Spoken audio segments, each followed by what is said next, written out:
په ننګرهار او لغمان ولایت کې د کلدارو جنازه وشوه. د چې څنګه ولې جنازه وشوه ویډیو را سره تر پایه پورې وګورئ، په ډېر څه به پوه شئ. ګرانو لیدونکو السلام علیکم.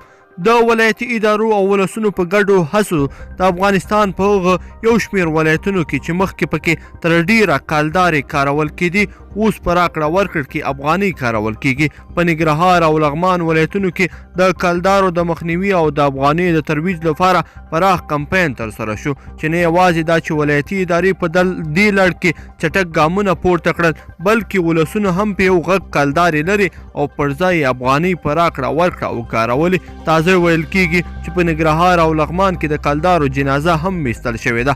خپلواک.com له لغمان څخه یو انځور ترلاسه کړی دی چې د لغمان اوسیدونکي پکې د کلدارو جنازه په اوږه په ښار کې روانه کړې ده، او همداراز له ځان سره د افغانیو د ترویج او د کلدارو د مخنیوي په اړه شعارونه هم لیږدوي. همداراز په یو بل انځور کې بیا ښکارېږي چې ځینې کسانو په کټ کې کلدارې اچولې دي او ویل کېږي چې د کلدارو جنازه کوي. دا انځور هم په ټولنیزو رسنیو کې ډېر لاس په لاس کېږي. د یادولو وړ ده چې د کلدارو د مخنیوي پر وړاندې په خوست ولایت کې پراخ کمپاین پیل شو او ولایتي ادارې سخت ګامونه پورته کړل او په دغه ولایت کې راکړه ورکړه په افغانۍ دود کړه، چې د ولایتي ادارې ترڅنګ ولس هم ورسره یو غږ شو او په بشپړ ډول له خوست څخه د کلدارو لمن راټوله شوه، چې اوس هم له ښار بهره په دې لړ کې ګامونه پورته کېږي او هر څوک چې په کلدارو راکړه ورکړه کوي هغه یې نیول کېږي. له هغه وروسته په ننګرهار، لغمان او کونړ کې هم د کلدارو د مخنیوي او د افغانۍ د ترویج لپاره ولایتي ادارو